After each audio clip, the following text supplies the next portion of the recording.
obviously you can't do it every play, but I think we all felt that energy. You saw the playmakers making plays, and they helped us get back into that game. And so I think it's something that was definitely a benefit. I think it was something that was good, something I've always felt comfortable in.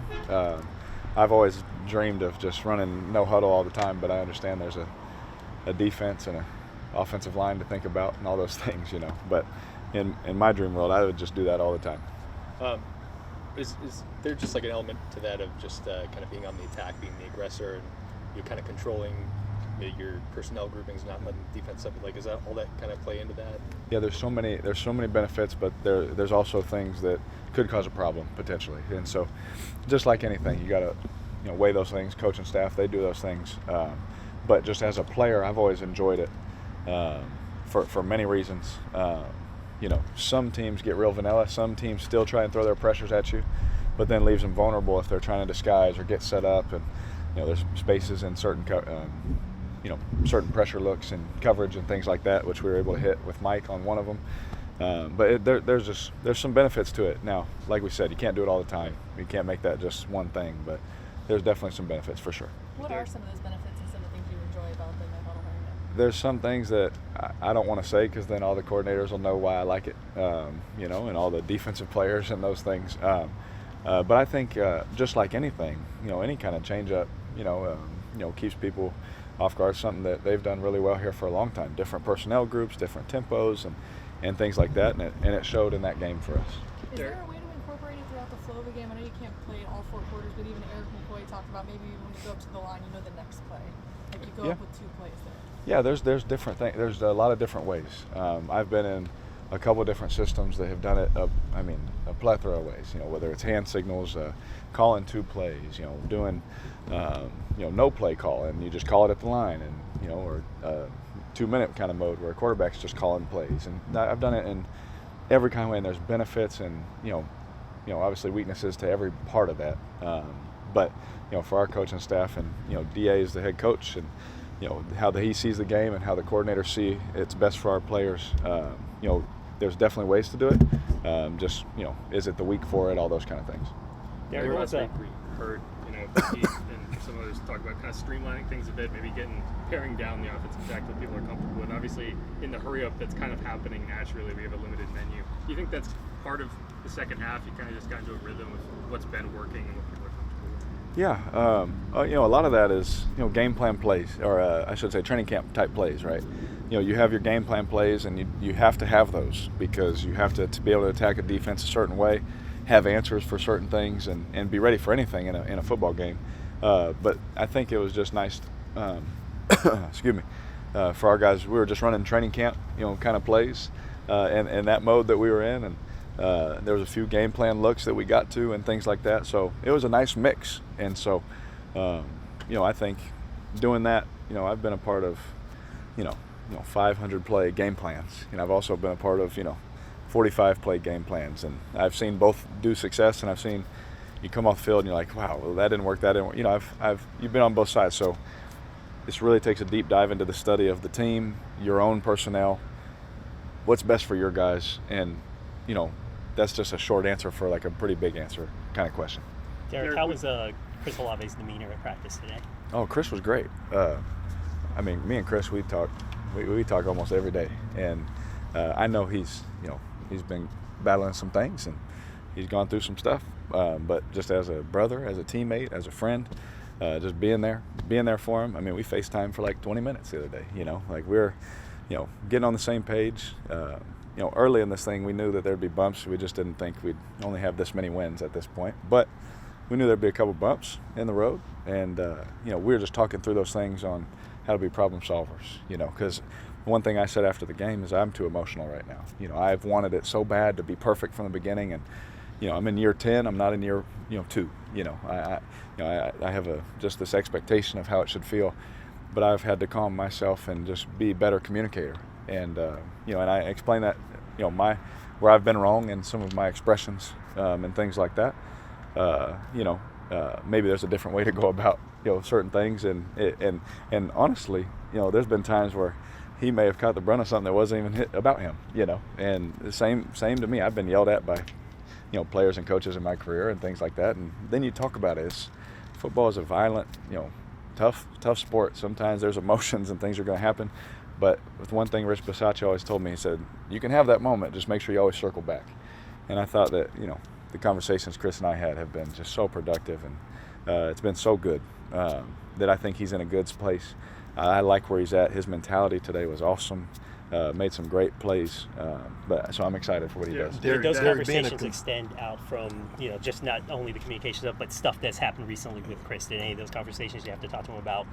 Basically what he went through and what kind of words of advice, or did you lend any support to him for what he's been going through? Yesterday or a couple days ago with the arrest. Yeah, anytime I've ever had a teammate go through anything, whether it's really big, really small, you never know what someone's going through. So it may be small to us or it may be big to you never know. So yeah, I'm always there to support and send him a text. We FaceTimed, like I said, and we're in a great place. He's in a good place, and so hopefully we respect that and just let him have that space. And he's in a good spot, and I'm excited to see what he does these last 10 or so games. Like I can't wait to see what we can do and keep ramping up, and we're getting better. You hope, I've said this too many times, you hope to get better after a win, but we've had to get better after some losses, and we've definitely gotten better and worked on that. But yeah, I definitely have talked to him, and super positive. Derek, being a competitor, how do you walk the fine line between not being too emotional?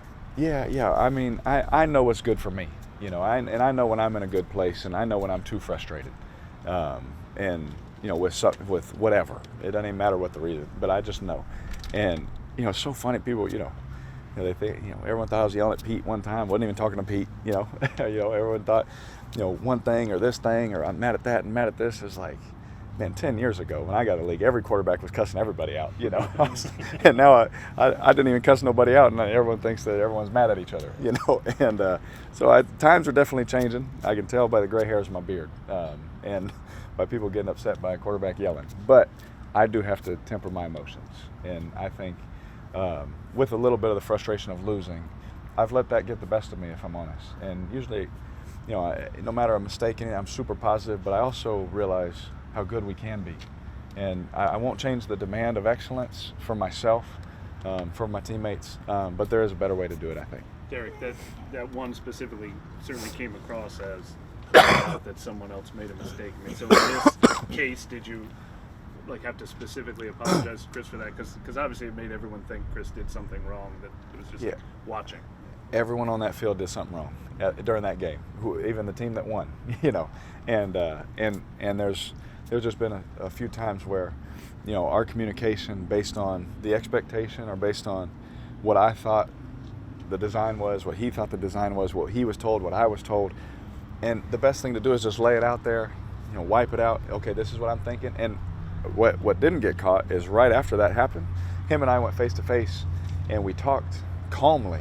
Hey, this way, and he goes, okay, cool. Yeah. It was good, but then all of a sudden you lose. People hear it. It's a bigger deal than, as football players, what we may have thought, in that moment. And so we cleared it up. I, said where I was wrong. He admitted, he's like, oh yeah, I thought this, and so we're good.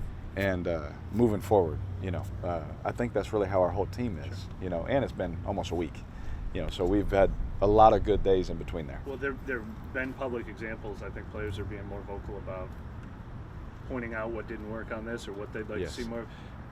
That probably comes with losing 4 out of 5 games, but how I don't want to use the word crisis. I mean, how critical have you guys taken that over this last week that it can't go in this direction, I guess, between you guys on the offense? Yeah, because I've seen things where it can go. I've been on those hills where once it goes, it's done. This isn't that. I try and use my experience to help, with lessons and things I've learned, and we're going to be okay. But there's no more time for, dang it, And now I'm not saying that mistakes aren't going to happen, but there's some things that just can't happen, right? That we've talked about, and as long as we limit those and minimize those things, look, someone's going to get beat. I'll miss a throw. Something's going to happen in the next 10 weeks. But the main things that obviously I won't say, but those things that we've talked about that can't happen, I think we're going to do those things better and we'll be better for it. But there is an emphasis on like now, so the demand is the same, but I think the communication, the conversation has been better. And I know we talked about how one of the things you liked about this and that they liked about you is being able to have more than one play call at the line of scrimmage, adjust. Have some of the problems stemmed from that, where you think you're directing one way and that's getting lost in translation? Or? I'm trying to think, this past game, a lot of what we did was that at the end, where, Pete has a great plan of things for me, and he's like, hey, think on this. And then I go out there and boom, boom, boom, so we've done some things really well with that. But there have been early on, not last week, but I can't remember exactly the Maybe weeks. The Houston, yeah, where late in the game. There's a check, and it was, it wasn't executed the way we should have executed it. And so there's been a little bit of that, but that got cleaned up, and we actually ended up doing that great in the next game. And so there's a lot of hope for us and encouragement inside our building. But we do feel the pressure to, man, we got to get a win, man. Let's get back on track. It's going to be tough to do against this team, too. Derek, you've said a couple. When you hear a quarterback, when you're a quarterback, do a 43-minute video and says some very unkind things about you. Is that you take that personally when another quarterback does that? I don't know who it was. I didn't see a video, but I've seen a lot of quarterbacks run a lot of similar plays, and I've been in a lot of systems where they're read differently. You're taught different things in the game plan. Hey, if this safety's going this way, we want to work this way or this. And so I will never be that guy to do that to somebody. So I'm sorry I don't know exactly what you're talking about, but no matter who it was, I really don't care. Because they're not in my meeting room with my coaches, with the communication with our players that, hey, we're going after this matchup. Same mirrored play, we're going to do this. There was actually, someone sent me one where it was funny because there was actually a bust on the defense, and everyone was mad at, two of us for not doing a certain thing. I was like, man, we didn't know they were going to screw that up. You expect a certain thing, and we did a certain thing, So that crap happens, but I'm sorry that I don't know exactly what it was. J.T. O'Sullivan, who was a quarterback here for a while. Oh yeah, sorry. Yeah, I'm sorry. I didn't see it. But he's more than welcome to come, do it with me in our meeting room. He can come kick it with us, and I don't have hard feelings towards anybody doing that because, how media, some media is, they're trying to make it about them and, certain things, and I don't know if people are trying to do that or not trying to do that. I just don't pay attention to any of it. I just try and be great, communicator for you guys when I can on Wednesdays and after the games. Derek, obviously the long week, a few extra days for self-scouting, kind of self-evaluation. How would you kind of evaluate your performance through 7 weeks? Are you at the level you think you need to be at going forward? I mean, we're always trying to improve. I'm never gonna, we're doing good. As soon as you're like, we're good, that's when crap gets really bad, And so the understanding and, getting the things and doing things, I feel very comfortable, feel very confident. But there's things I can do better, but there's things that we all could do better, And that's football. And whether I've had a Pro Bowl year or not a Pro Bowl year, that's always been a constant theme that I've learned in football is, man, there's always this constant process that you're always trying to be perfect knowing you'll never get there. And so I feel confident where I'm at. I feel confident when I can go out there and win a football game and all those things. And I know what I'm doing, and our guys know what they're doing. We just got to put it all together. Derek, it sounds like you're really optimistic about what y'all can be still. But yeah. Why is that? Why you've said it multiple times in this. You're like, we're going to get it figured out. So what gives you that confidence? We're like a few plays away on some certain things where when we made the corrections in there, man, if we did that, look what it could be. Next week we did that thing better, and then it was something else. And the only way we're going to get better, I said it early too, is you got to play games together. And I'm going to get, there's certain things I had to break down. If it's this look, I want to do this. If I see this, and I want to do this, and it changes from week to week. And, things that I'm used to doing, that are second nature to me, man, it's a whole new learning curve because I'm dealing with new, this or that.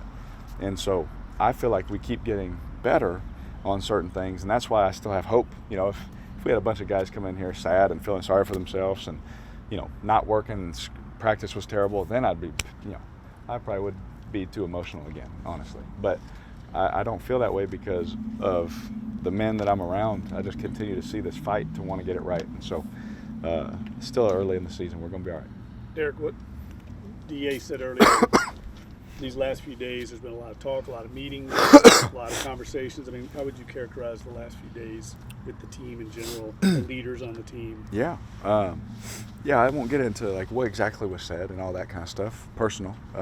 But I was FaceTiming all the guys on offense, talking to, all the guys, the leaders, the things, and we're demanding from each other. We're encouraging one another. We're, iron sharpens iron, we don't have to hide and not talk about it. Let's just get it out there. What's your problem? What's my problem? What's our problem? Now, how do we fix it?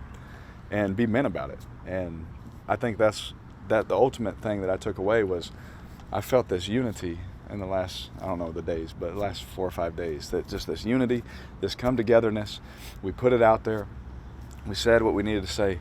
And everyone felt good leaving the conversation. It wasn't like, man, I still don't like that. I don't feel like every conversation was like, man, that feels right. That feels right. Now hold me to that. I'm gonna hold you to that, kind of thing. And so, I think it was super positive. I was super encouraged by it. Even my conversations, calling coaches and, saying, hey, what do you need from me? I'm asking this of you, and we're doing it together. And that's what I love. There's no pointing fingers, none of that. It's just like, what is the problem? How do we solve that problem? Because everyone can point out a problem. Everyone can do that. But how do we solve it is the main thing. And we have a lot of guys that I felt my takeaway was unity, and a lot of guys solving problems. Not just saying we really were putting the work in, to solve it. And I think that's why I felt so encouraged and so hopeful. Did you initiate that? Was that something you felt? Yeah, I felt like the Lord was putting it on my heart, if I'm just being honest with you, like I just felt like I needed to call some people, communicate, grow that relationship in certain areas, get an understanding also of certain things. And I just felt, there was a lot of that, and it just felt super positive, and I was I'm not gonna lie, I was really upset, man. I was really angry after that game because we let another one get away, and I let it stew for about 15, 18 hours, and I went right to my phone and started just like, all right, look, I can sit here and feel sad and feel sorry for myself all I want for the next 3 days, or we can do something about it. And so a lot of guys on the phone, texting, like I said, FaceTiming, and I thought it was super positive. How much does it help having Juwan back? Sorry. How much does it help having a guy like Juwan back? It's great. He's one of our, again, no matter who you take out, you can't replace that guy, And Juwan is an unbelievable player. He's an unbelievable person. And so I'm excited to have him back, and hopefully, whatever, that looks like. But yeah, I'm excited whenever he gets back that he'll be out there rolling because he's a dynamic player for sure. Quick matchup question: Just Indianapolis challenge their defense Yes. against you. Yeah, well, number one starts with the coaching staff. I know a lot of those guys. I was with them in Las Vegas, when we went to the playoffs, and I know how they think, and I know how joyful they are every time they come in the building. No matter how bad the last one was or anything like that, they're going to come in and be full of energy, cranking music. They're going to bring energy. They're going to play, and they play with effort and energy and violence, and they're fast, and they're all about the football. They want to punch the ball out. They want tips and overthrows. They want all those things. And so even more so our efficiency and the way that we play the game and our fundamentals, myself in the pocket, all those things, guys on the perimeter when they have the ball. You're carrying the organization right there. So, all of those things are at an all-time high when you play a Gus Bradley defense, because that's all they're talking. That's all they've been trained all off season. It's all about that football. And so whatever coverages and, different kind of tweaks he wants to make to it and this kind of that or that, he'll do that, and you got to be ready for it. But one thing I know is they're going to be violent. They're going to fly around, and they're going to try and win up front, and create similar looks with pressure, or similar looks with a different cover.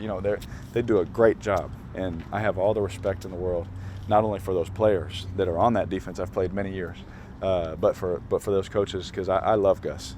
Every week, but this week, he's one of my favorites. Derek, looking back on the preseason, do you wish you would have played more? Would that have made any differences?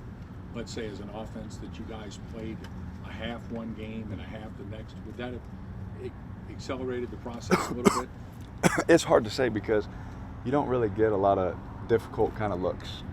It's kind of vanilla. It's kind of cover 3. It's just very simple, kind of basic kind of stuff because no one wants to show their stuff or they're not really game planning certain things. So some of the things that we've been correcting are things that you're not necessarily going to get in a preseason. Now, do I think it helped? I don't know. That's for the coaches to decide. But some of the things that we're talking about are just, different than what I think you'd see in a preseason game. Thanks, guys. Good. Thank y'all. Thank you.